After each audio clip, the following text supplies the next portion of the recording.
Hey everyone, what's up? We are here for day 25 and number 25 of 40 Days of Meatloaf and Gravy, titled Little Birds Terrorizing the Big Hawk.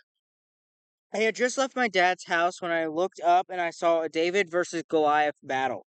Okay, it was about 75 little Davids versus one Goliath. I think they were starlings just swooping all over this giant old Goliath of a hawk.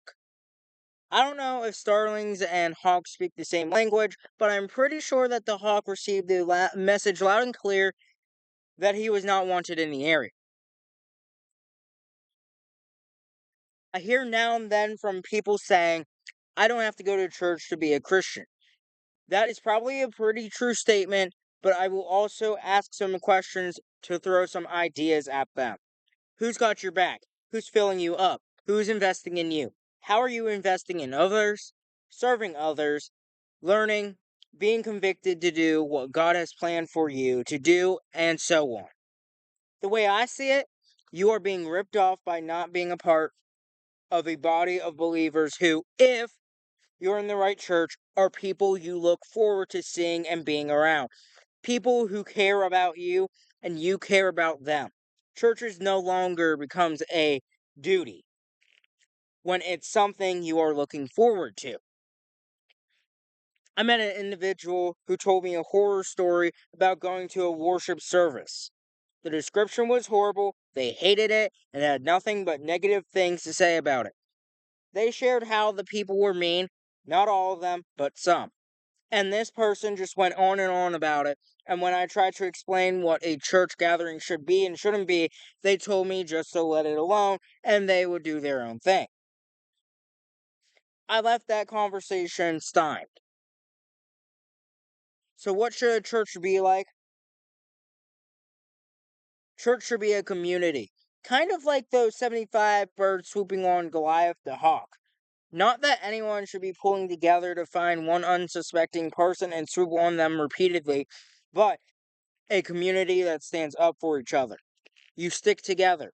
It's a place where you should feel support, love, and friendship, and a place where you leave feeling encouraged and built up. It's also a place that should be one of those places where you can go and be honest with each other and not have to put on that I'm good kind of look when you aren't. If you are surrounding yourself with the right people, you should be able to honestly say when people ask how you're doing, well, it's tough right now, or I'm really struggling and could use some prayer and maybe a hug too. Great, you get to hear the sirens in the background of this video. Really helpful.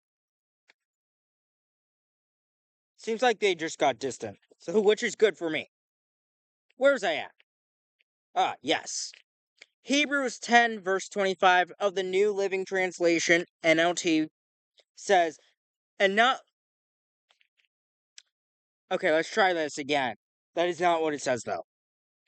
Hebrews 10, verse 25 of the New Living Translation says, and let us not neglect our meeting together, as some people do, but encourage one another, especially now that the day of his return is drawing near. There you have it. But encourage one another. Church shouldn't be a place of suffering like that person described. It should be a place of refreshing and refueling for the hard week to come.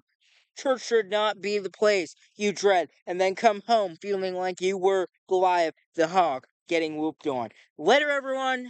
You all have a good rest of your day. See ya.